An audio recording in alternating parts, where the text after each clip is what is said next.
Salam anak muda, berjumpa lagi dengan saya. Dan hari ini saya ingin menyampaikan pesan penting sehubungan dengan bagaimana kita mengampuni.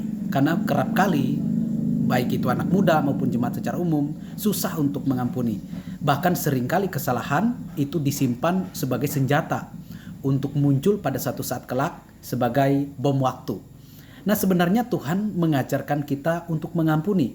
Bahkan di dalam Markus mengatakan begini ya, Markus 11 ayat 25, dan jika kamu berdiri untuk berdoa, ampunilah dahulu sekiranya ada barang sesuatu dalam hatimu terhadap seseorang, supaya juga Bapakmu yang di surga mengampuni kesalahan-kesalahanmu. Jelas bahwa saat kita berdoa, kalau ada sesuatu yang mengganjal di hati kita, kita diminta untuk pergi mengampuni, ya, memaafkan orang yang bersalah itu, supaya Bapa di sorga juga mengampuni kesalahan kita.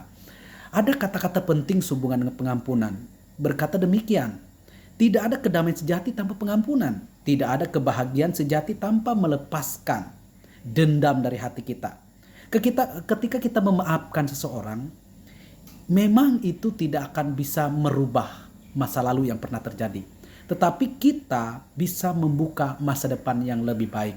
Jangan terkungkung dengan perasaan tertuduh, dengan perasaan rasa sakit ingin membalas, karena pembalasan itu hak Tuhan. Tetapi intinya adalah bagaimana kedamaian kita terima, relasi kita semakin baik, baik itu kepada Tuhan maupun kepada sesama. Anak muda, semakin kita memiliki hati mengampuni, semakin kuatlah komunitas kita. Tapi kalau kita tidak mengampuni, komunitas kita akan menjadi komunitas yang hancur.